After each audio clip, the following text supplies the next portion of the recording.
بسم الله الرحمن الرحيم الحمد لله رب العالمين والصلاة والسلام على سيدنا محمد الفاتح الخاتم وعلى آله حق قدر الدار العظيم. السلام عليكم. In the name of Allah, the most compassionate, the most merciful, all praises are due to the Almighty Allah, the Lord of the universe, the most beneficent, the most merciful, the sovereign of the day of judgment. You alone we worship, and from you alone we implore help. Guide us to the straight path, the path of those whom you have favored, neither of those who have incurred your wrath, nor of those who have gone astray.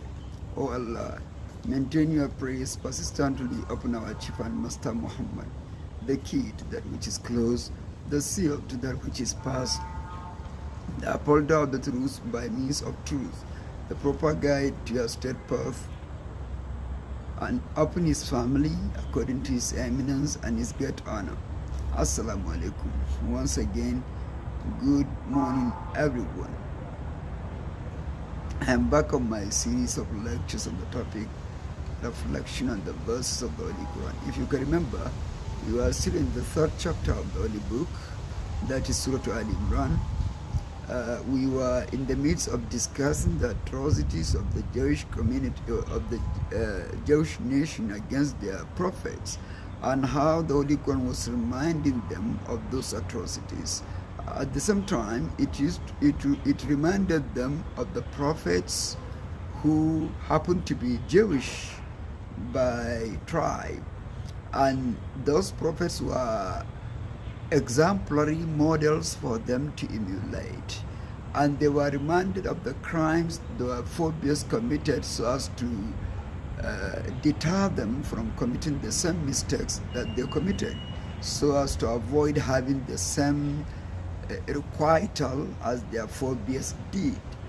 And after a couple of verses, then the Almighty Allah went straight to the genesis of the topic of discussion, that is the origin of Jesus Christ, how he evolved, peace and blessing be upon him, because the audience happened to be the Arab Christians who came from Najran, who were guests to the Prophet ﷺ in Medina, who were received by him, and the Almighty Allah started from the root of the entire humanity as the root of the Jesus Christ himself. The Almighty said, A'udhu billahi minash shaitanir rajim, Inna Allah astafa Adama wa Nuhan wa ala Ibrahima wa ala Imran ala al-alamin. Certainly the Almighty Allah chose first and foremost Adam and exalted him above creatures. In fact, he exalted him above even the angels, since he taught them names and nature of everything that they failed to understand before he taught them. And when he did, they were asked by the Almighty Allah to fall down in prostration to him, and they did. And that was a mark of respect by them to him, peace be upon him. And in the last of Adam, wa Nuhan, then Prophet Noah. Adam, despite the fact that angels did not only witness the process of his creation, in fact, they were the ones that were sent to bring the substances of which he was created.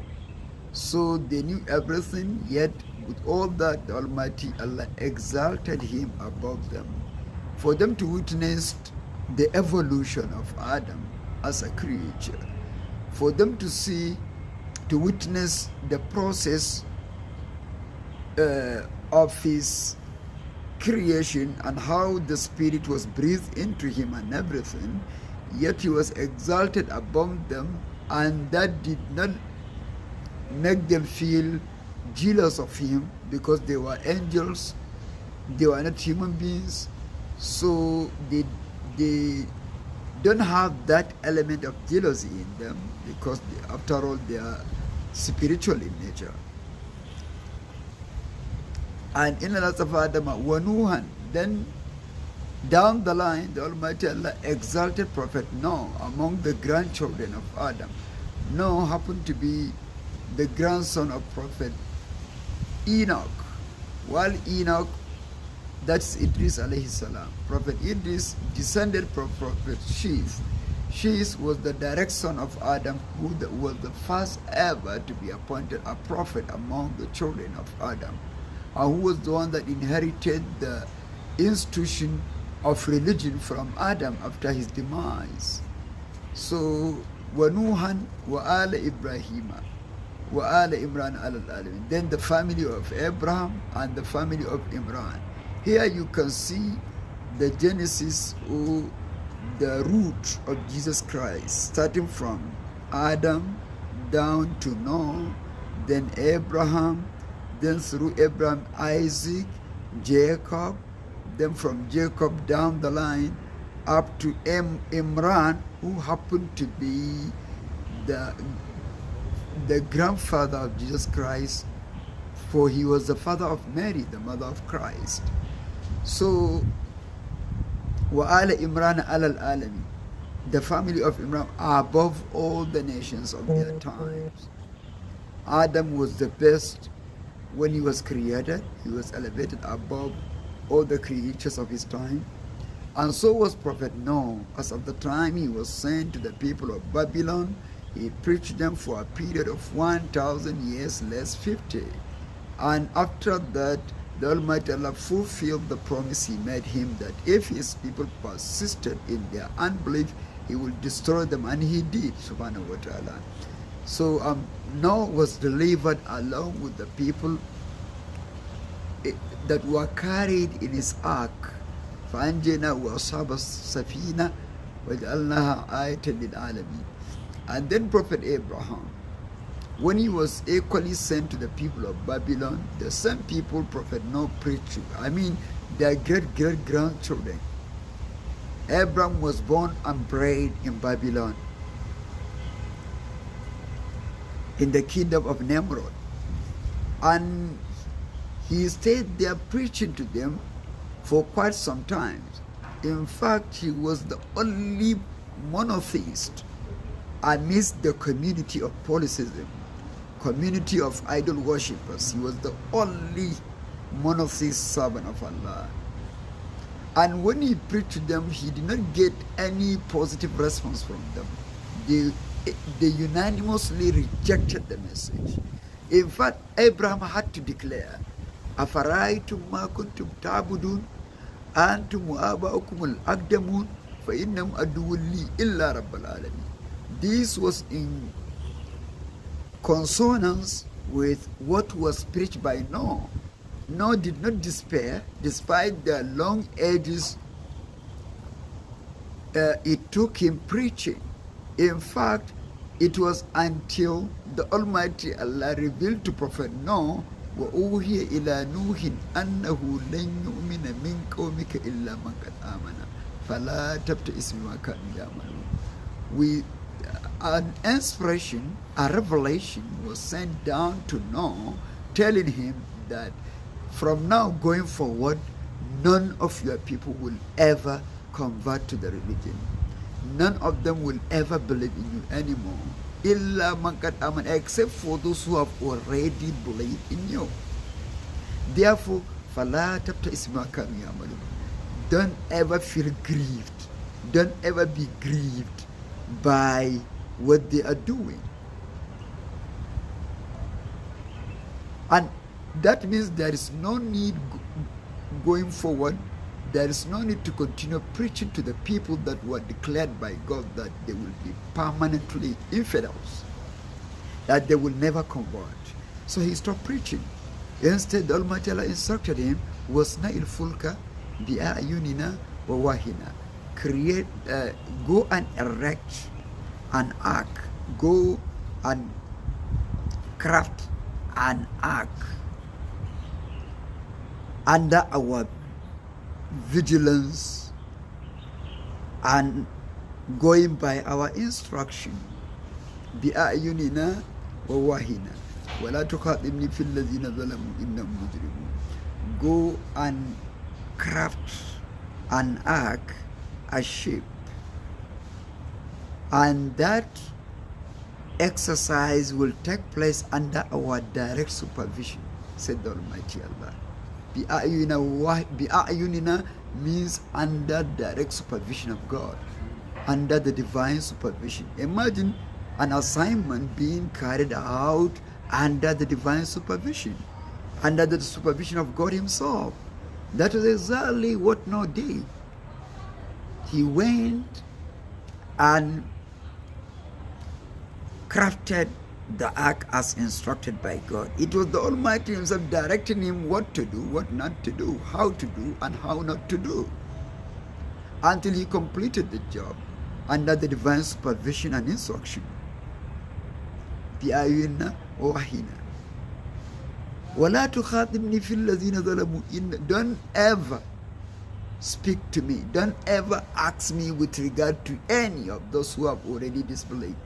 Don't try to intercede for any one of them, for I have already condemned them to doom. I am going to destroy them and punish them.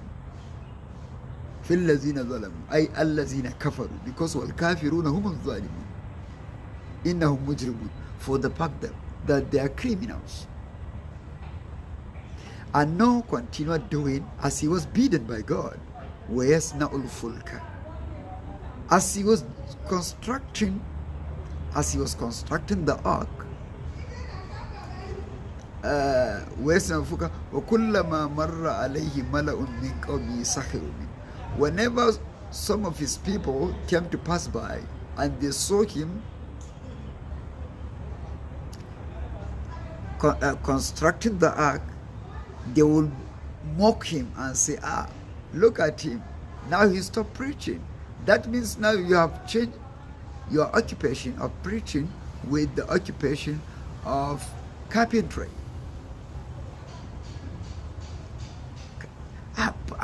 A prophet turned carpenter. That means that you have now changed your profession. And they'll mock him and pass by.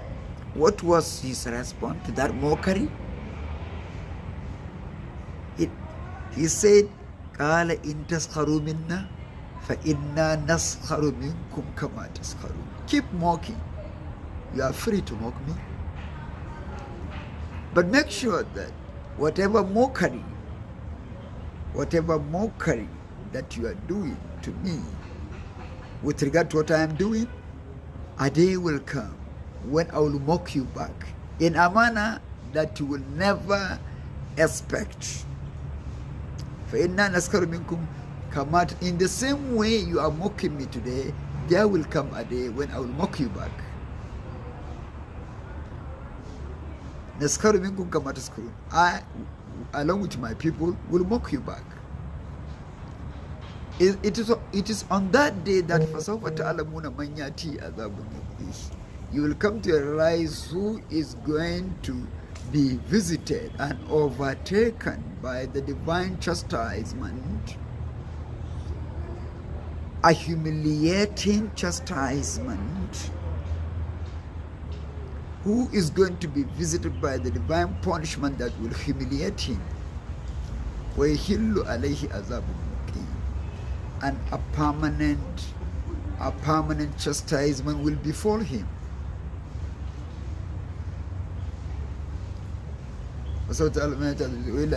حتى إذا جاء أمرنا وفارت النور.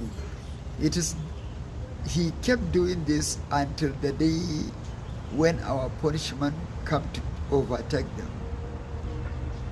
And that was how eventually the unbelievers of Noah were destroyed, and he was delivered, and he was exalted by the Almighty Allah, and he was proven right in his claim of being a prophet of God.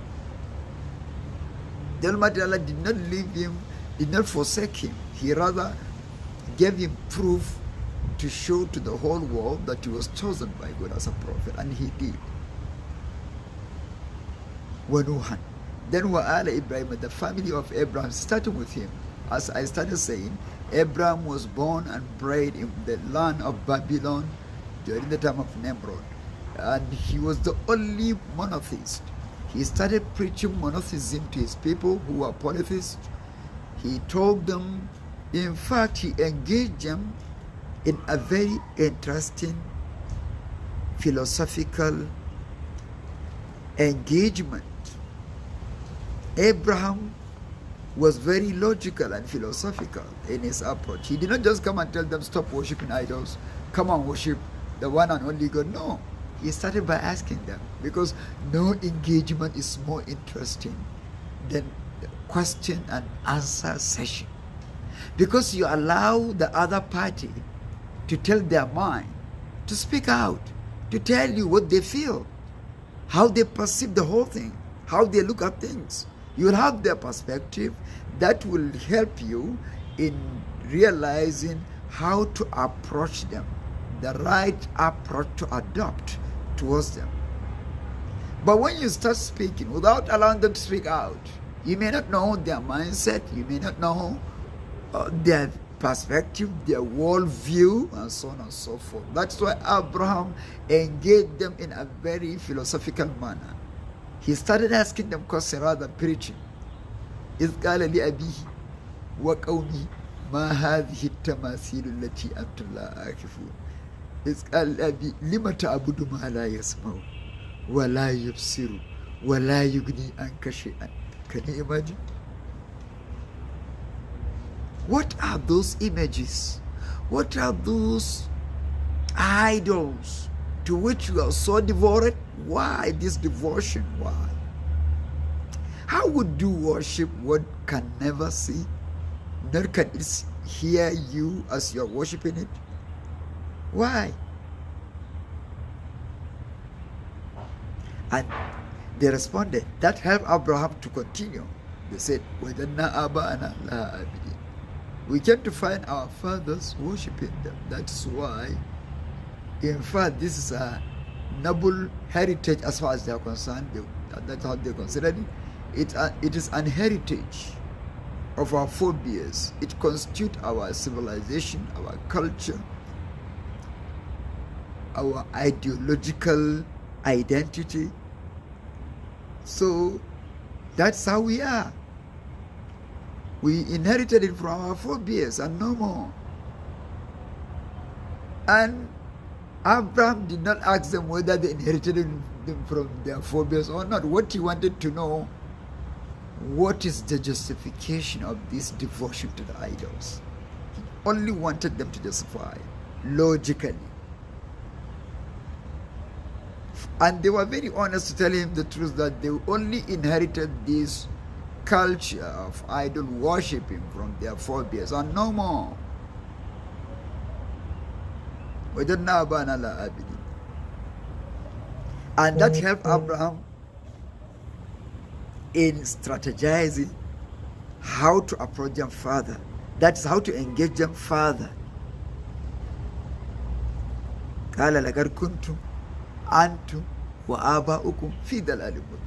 Then let me tell you, let me be frank with you at this point, that you and your forebears are in obvious misguidance. You are obviously misguided for you to craft idols of your own craftsmanship. Then you prostrate to them, you worship them. If either of you, that is you and the idols, if there is any that you should worship, if any of you should worship the other, it should have been the idols worshiping you, because after all, you created them.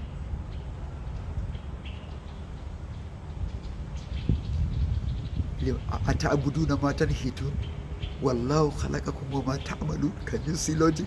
Can you see philosophy? Would you rather worship what you have crafted with your own hands? Wallahu khalaqakum wa ma ta'malun. Why the Almighty Allah created you and what you are doing?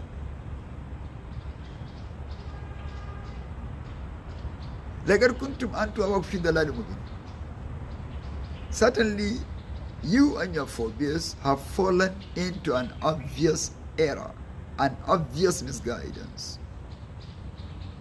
We want to know if what you are saying is true. Are you serious? Are you serious in this submission of yours? Or you are just joking? Abraham said, well, matters relating to divinity transcend simple joke. No one would ever joke with matters relating to divinity. Here we are talking about the creator of the universe. Do you think that I would joke with you? No conversation can be more serious than this.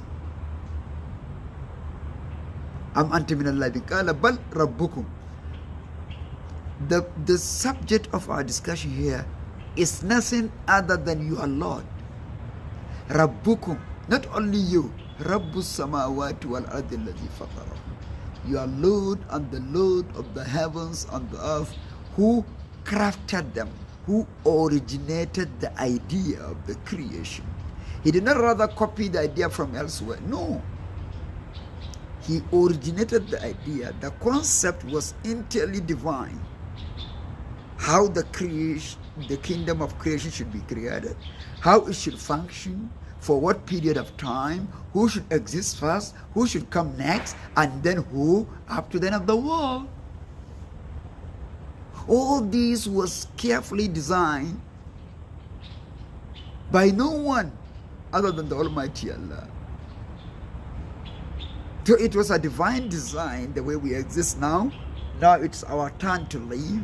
Later on in the next century, perhaps it will be the turn of our great-grandchildren, and we will be no more. There laying in our graves. Just in the same way our forebears are no more. They are there in their graves now, it's our turn. And as we are exiting slowly and gradually from the space of the world, our children and great-grandchildren are taking over. That's why every morning, those who die will vacate the space for those who are born today to take over. So no child will be born today without someone else vacating a space for him to take over. So all this is a divine craftsmanship, subhanahu wa ta'ala.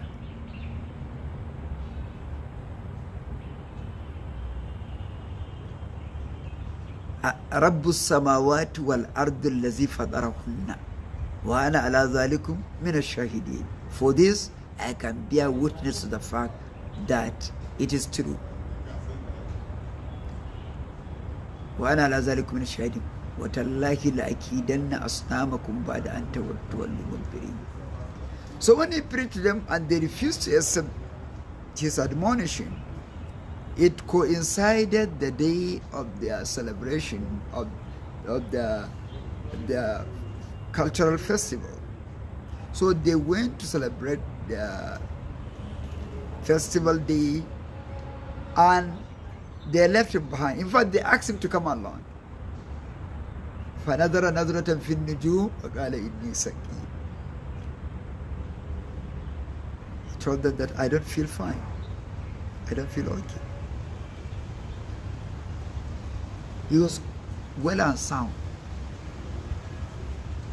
But why did he say so? He didn't want to join them. At the same time, he didn't want to be rude to them. After all, among them was his uncle, Azar. So he didn't want to be rude to them. And when he said, I do not feel fine, or I'm sick, he was referring to the fact that no one is well and sound except those who are granted wellness and soundness by the Almighty Allah. Kullukum maridun illa man shafaitu. All of you are sick except for those whom I granted health. So that is that.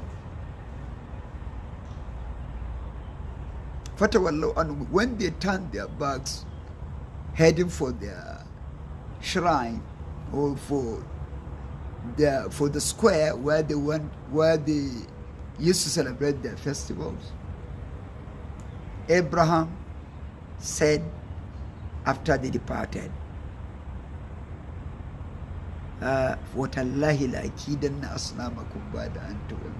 certainly I swear by Allah, I will scheme against your idols after your departure.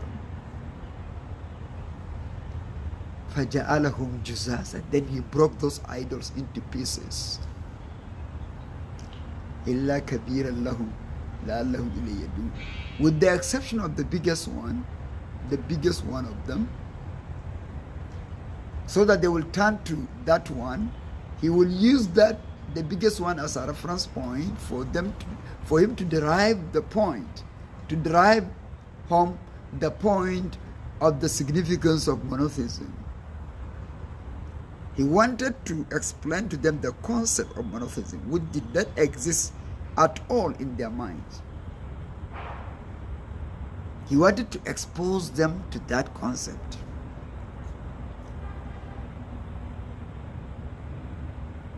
They don't, in fact, they lack the idea of monotheism at all. It was purely a polytheistic society, or rather polytheist society.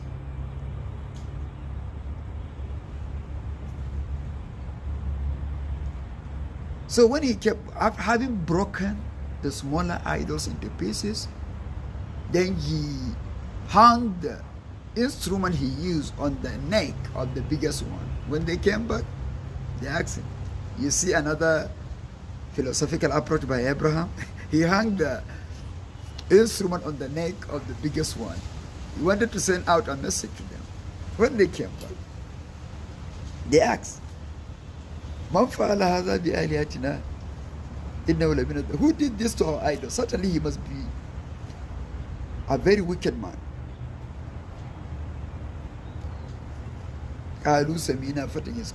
Then those who were around said, we had a young man by name Abraham speaking of them and undermining them.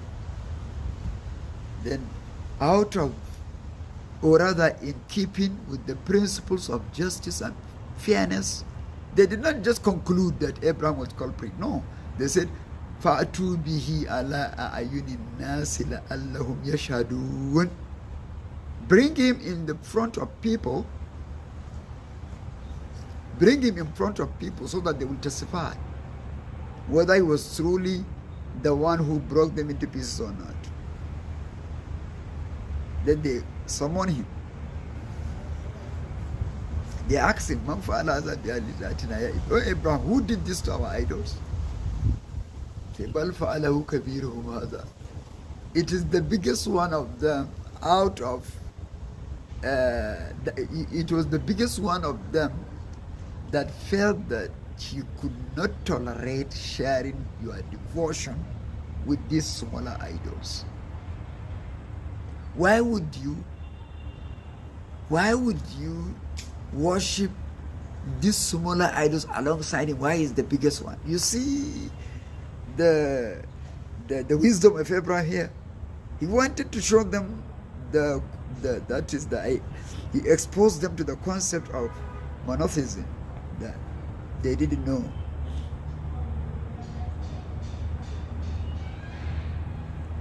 Then ask them if they can speak. فاسألوهم إن كانوا ينطقون. Then فرجعوا إلى أنفسهم فقالوا إنكم أنتم الظالمون. Then in fact they turn around to each other, blaming each other, saying that you know that they cannot speak. In the conclusion that we are calling a wicked man. That means that we are the most wicked people. His point was correct, that we should ask them if they can speak. That means these idols can in no way receive any communication whatsoever from us. They don't even know we exist. But he himself knows that they don't speak. Why would he ask us to question them? You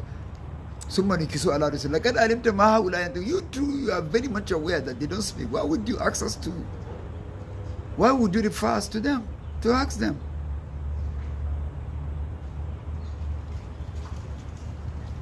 Then it was at that point that Abraham said, well, that's exactly the point where I want to drive you to. If you yourself come to the conclusion that they can never communicate, that means that they can in no way receive any communication from you. They don't even know that you worship them. لِمَ تَعْبُدُونَ مَا لَا يَنْفَعُكُمْ شَيْئًا وَلَا يَضُرُّكُمْ. Why would you worship idols that can neither help you nor can they harm you? أُفٍّ لَكُمْ وَلِمَا تَعْبُدُونَ مِنْ دُونِ اللَّهِ. We are going to stop here inshallah. When we come back in the next session, we are going to continue exactly where we stop. اللهم صل على سيدنا محمد الفاتح لما أغلق والخاتم لما سبق ناصر الحق بالحق والهادي إلى صراطك المستقيم وعلى آله حق الأمداد العظيم سبحانه وتعالى. السلام عليكم.